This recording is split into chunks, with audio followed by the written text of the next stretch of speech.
A network outage from a cybersecurity incident hits the town of Apex. We're live with how this impacts people who live here and the government services they use.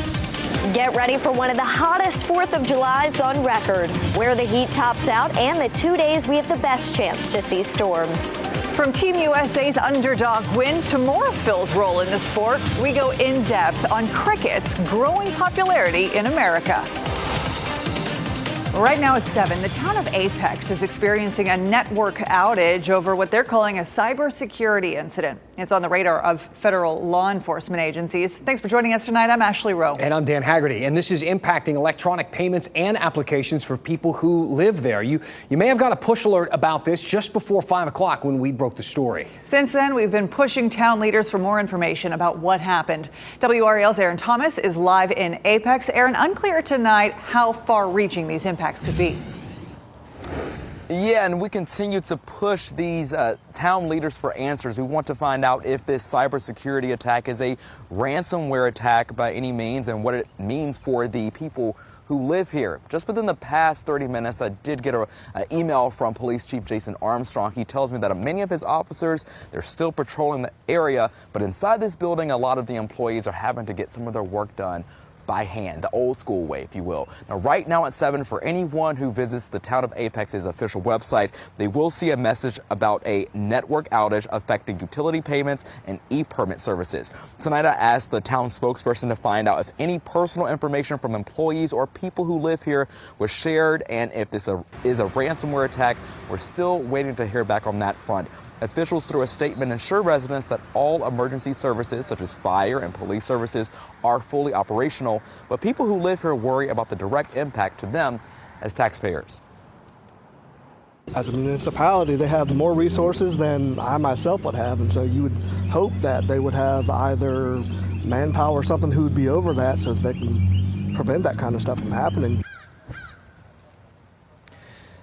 Now, we did some digging in our WRAL archives, and back in 2020, we reported on cybersecurity attacks in both Rocky Mount and in Durham. So if you stay with us on our late news beginning at 10 on Fox 50, we're going to be speaking with a cybersecurity professional who has a background from the FBI. He explains why local governments are susceptible to these attacks. Aaron Thomas, WRAL News, live in Apex. Well, taking a look now at the White House right now, where Democratic governors are meeting with President Biden. He's expected to address rumors that he is considering dropping out of the 2024 presidential race. The president and vice president told their staff they're staying in the race, but support for Biden within his own party appears to be shaky. Biden's performance during the debate last week raised questions about his cognitive ability to serve 4 more years. We asked all 7 congressional Democrats if they believe the president is fit to run for re-election and if he should stay in the race. Only 3 said yes to both questions: Congresswomen Ross and Foushee and Congressman Wiley Nickel. Do you think he should stay in the race? I do, because I think he needs to. His policies are good. He's fit for office right now. Nickel conceded the debate has led to voters doubting Biden's fitness. Congressman Don Davis said the president, quote, needs to step up. A spokesperson for Representative Alma Adams said she did not have enough information to comment. And Jackson and Manning did not respond to our questions. Look for updates out of tonight's meeting with Democratic governors on our late news at 10 and 11. Disturbing new details released today in the case of a woman accused of killing her 2 adopted children and concealing their deaths. Blake and London Devon had not been seen for years before their bodies were discovered. According to arrest warrant, Avante Devon asked a family friend to impersonate one of the children during a social services visit. The warrant also notes that authorities found physical evidence of torture and abuse. There was also surveillance video showing Devon, who you see here, and 2 of her adopted children buying a red cooler, the one where police say London's remains were eventually stored. Police identified the man who was killed in a shootout with officers at a Fayetteville apartment complex. The scene unfolding yesterday while officers were trying to serve a warrant for a first-degree murder on Ivanhoe Court. Police say Shakur Williams barricaded himself inside the apartment for hours before exchanging gunfire with officers He died at the hospital. Williams was wanted for the murder of Willie Russell on Seneca Drive back in May. Williams was also previously convicted in a 2009 murder. Breaking in the last 20 minutes, an 18-year-old died after being pulled from the water along our coast today. This happened at Nags Head. 2 other swimmers made it to shore. A lifeguard pulled the third out of the water. That man died at the hospital. Just last night, a Carborough man drowned while swimming in Jordan Lake. Chatham County officials identified the victim as Eduardo Martinez. Martinez was visiting the lake with family who saw him struggling in the water, but they couldn't get to him in time. Crews recovered his body late last night. This was the 3rd drowning at the lake since May. Officials are urging people to follow these safety guidelines. Always swim in designated areas, use life jackets and other flotation devices. Supervise children closely. Be aware of water conditions and weather forecasts, and follow all posted signs and regulations. Taking a live look now outside at Carolina Beach tonight. It's going to be very hot from the coast to the Triangle for your 4th of July. We're also tracking the chance for storms in parts of our area tomorrow. Meteorologist Kat Campbell in the WRAL Severe Weather Center with a timeline on both. Kat. It's going to be a hot one out there, and I know that we need the rain, but you probably don't want that rain to interrupt your fireworks. So let's take a look. 99, we actually bumped up our high temperature forecast tomorrow. This big heat dome ridge of high pressure centered right in this region with the excessive heat warning is shifting east, and that's why temperatures are going up for the 4th of July into the weekend. The good news is if you are headed to the pool tomorrow to celebrate the holiday, you're not likely to see any rain or storms during the day. We're already up to 90 by noon tomorrow. It's as we get into the evening, especially around dinner time, and unfortunately, especially around firework time, that we could see a few storms. As early as 5 o'clock in our northwestern counties, best storm chances are between 6 and 9 o'clock. And this would be from the Triangle North, where we have that chance. It's about a 30% chance, so nothing widespread. And then as these storms try to push to the south, they really start to fizzle out. So I don't think anywhere south and east of Raleigh has a very high likelihood of seeing any rain and thunderstorms out there. We need the rain after all. We are in a drought. Some areas in North Carolina now in a severe drought. I'll have a closer look at what you can expect for the heat index ahead. All right, at 7:07, let's look at the roads here. Traffic is moving pretty freely here at I-40 at Aviation Parkway.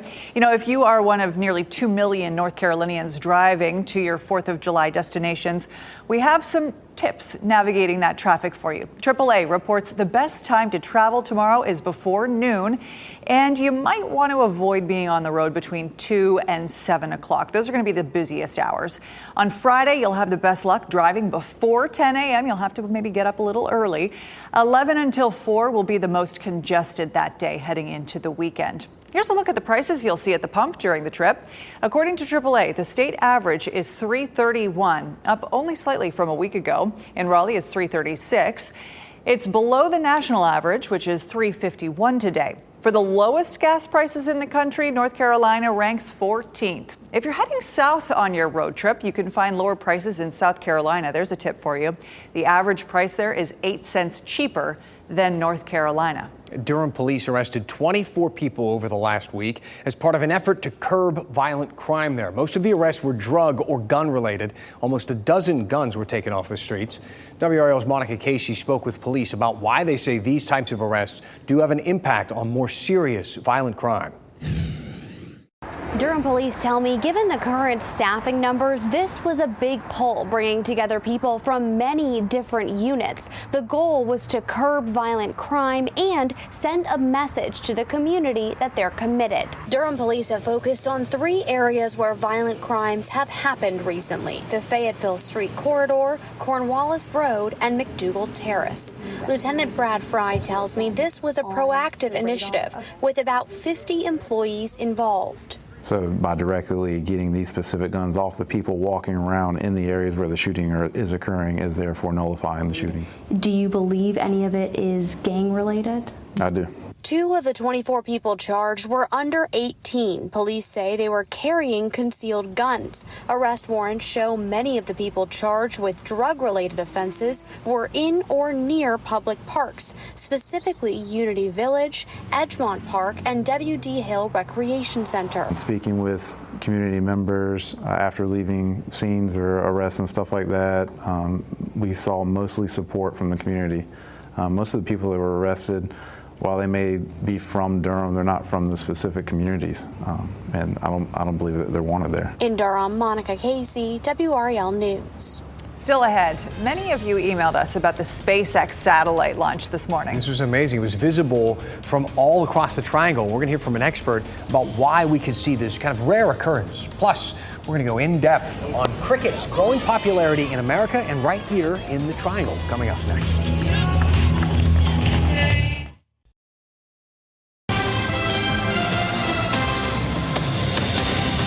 All right, here we go. Let's talk about cricket. Not that cricket, no. Actually, not that cricket either. We want to talk about cricket. Definitely not those crickets. No, try again. That cricket. Now we're talking. You know, the game that's kind of like a mix of baseball and croquet. Well, Team USA Cricket just had a bit of a moment with a World Cup run that shocked, well, the world. The red, white and blue of USA has overcome the 2022 finalists.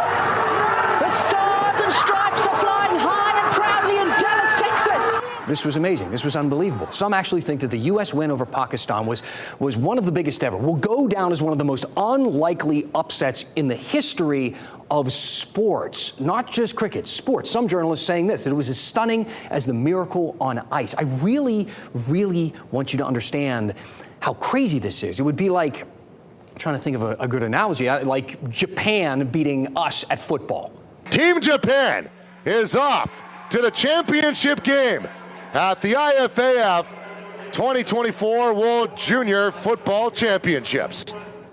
Quick sidebar. Did you know that Japan just beat the U.S. in American football? They just, wiped the field with us. They crushed us. There was an international tournament, and Japan beat the U.S. in American football 41-20. So if that can happen, why can't we be good at cricket? Because, Dan, we don't know the rules.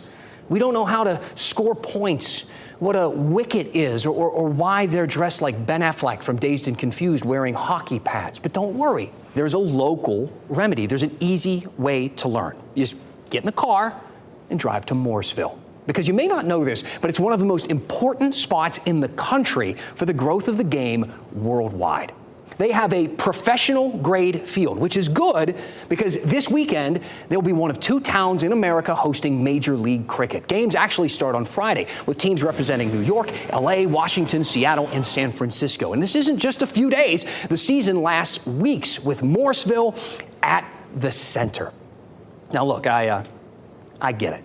You're still like, not sure if you really care that much. I mean, hearing that Spencer Johnson and Kyron Pollard are coming to town, that might not mean much to you. But they are some of the most famous athletes in the world, playing one of the world's most popular and profitable sports. In fact, if you look at the media dollars per match, the Indian Premier League cricket is number 2, right behind the NFL. Not soccer, not basketball, not tennis, baseball, or golf, cricket. And it's coming to Mooresville with some momentum.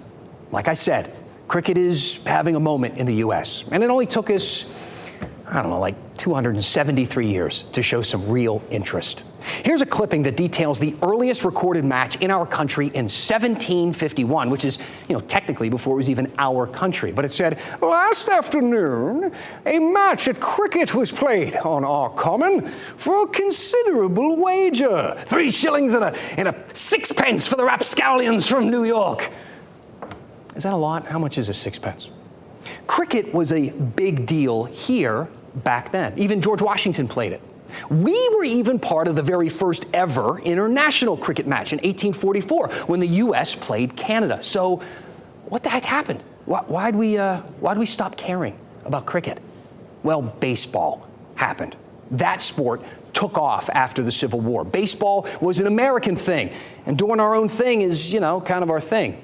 And while we were cheering on Cy Young and Candy Cummings, inventor of the curveball, the rest of the world stuck with cricket and soccer, which might be a really good comparison to use here. Why don't we look at soccer? You see, we didn't actually have a legit professional soccer league in this country until the 90s. And when the MLS started, it cost just $5 million to set up a new team. Chicago was one of those new teams back then, and today that franchise is worth over $500 million, which is actually on the low end.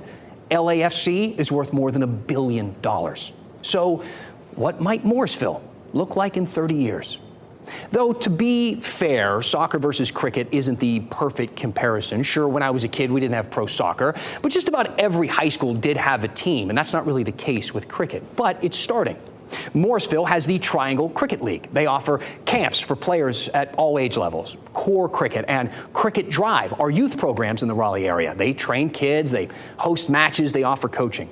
Wake County schools may not have cricket teams just yet, but at least one middle school does have a cricket club. Davis Drive Middle School offered one in the fall semester.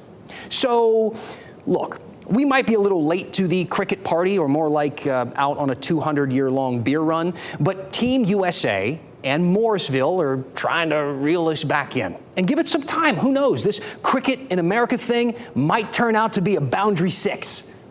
That's cricket for home run. See, we're learning together. Tell me what you think. Does cricket have a shot at becoming popular in our area, in our country? Are you going to go to these MLC games in Morrisville this weekend? If you are, let me know. Tell me how it was. Send me a picture. Hit me up. Send me an email, dan@WRAL.com. Tell me what's on your mind, and we'll go in depth. I love that. Morrisville on the cutting edge. The intense heat is coming back this week, and Wake County wants people to have ample access to relief. So the county's cooling stations will be back open this Friday through next Monday. They include public libraries and regional health and human services centers. You can find a full list on the county's website. Let's take a live look at Hurricane Beryl's track. It's still a Category 4 storm, and the southern coast of Jamaica is really experiencing some deteriorating conditions right now. Meteorologist Kat Campbell is on the WRAL weather patio tracking Beryl and the intense heat for your holiday weekend, Kat.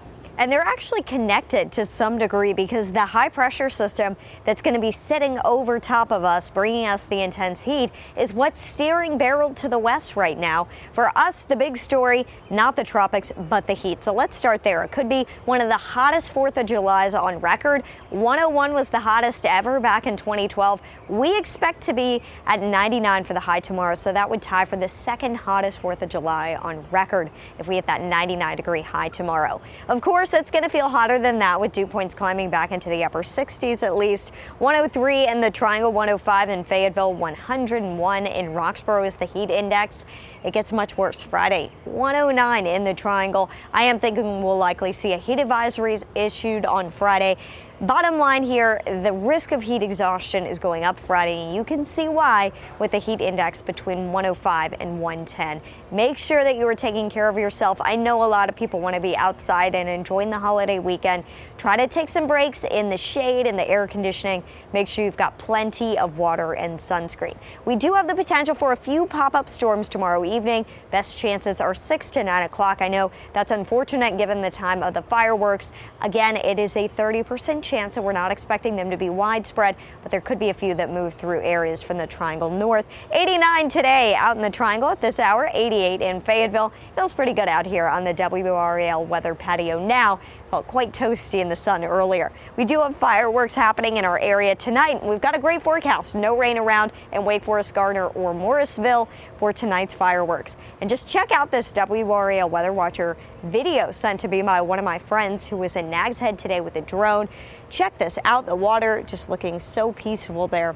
Beautiful at the coast today. It should be a gorgeous week there. I think that they're going to be dry at the coast both tomorrow and Friday. There could be some storms by Saturday. But high temperatures tomorrow, mid 80s for most at the coast, some upper 80s possible, upper 80s to lower 90s again by Friday. It's going to get hotter as the week goes on. And that's the case here too. 99 tomorrow, 100 Friday, 99 Saturday. But by Saturday and Sunday, our storm chances go up.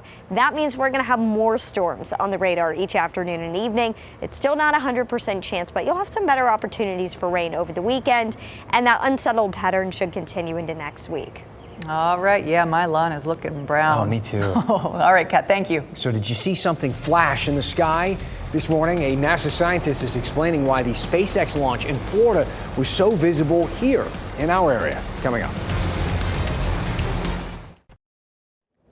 Sometimes it's a good reminder that we live with nature We are, right? Yeah, we are guests. We are guests, and there have been an increase in sightings of bears in Carrboro, and officials, they're warning people about this. Yeah, the police department took to Facebook listing available resources if you do see a bear. They didn't expand where or when these reports were called in. The state's Division of Wildlife says do not feed them, lock up any food sources, secure any potential food sources. You also don't want to leave your pets outside overnight or unsupervised. 3, 2, 1, 0, liftoff. Another batch of Starlink satellites now floating in space. Did you see it? Just before 5:30 this morning, SpaceX launched another Falcon 9 rocket from the Cape Canaveral Space Force Station. The Falcon 9's first stage returned to Earth as planned about 8 minutes after liftoff, settling down on a drone ship in the Atlantic Ocean. Now, this launch created quite the buzz from our viewers in the Triangle, all the way to Fayetteville. Well, so many people saw this and they started reaching out to us. So a lot of WRAL viewers said, what am I seeing up there? What are these pictures of? Well, these kinds of launches happen often. This one was rare with how visible it was. Tony Rice with NASA says that we all saw it so clearly simply because of the timing. The rocket launched while the sun was still down for us here, so it was still dark and the sky was still dark. Because the rocket, though, was moving through the upper part of the atmosphere, the sun did illuminate it, so it made it look a lot clearer for us. Because this one occurred in the hour before sunset, a time when it's nice and dark down here on the ground and dark up in the sky, but up there where the rocket is moving through the upper parts of the atmosphere, 75, 100 miles up, the sun is still able to illuminate it. The launch this morning, it's going to be a couple of days, but if you look Friday up into the sky, tomorrow and Friday, you might be able to see a string of lights kind of moving across the sky. Yeah, I want to take a look. It's very cool. Thanks for making WRAL your choice for local news. We'll see you on Fox 50 at 10 o'clock and back here on RAL at 11. Keep watching WRAL News over the air Channel 34 and Spectrum Channel 1257.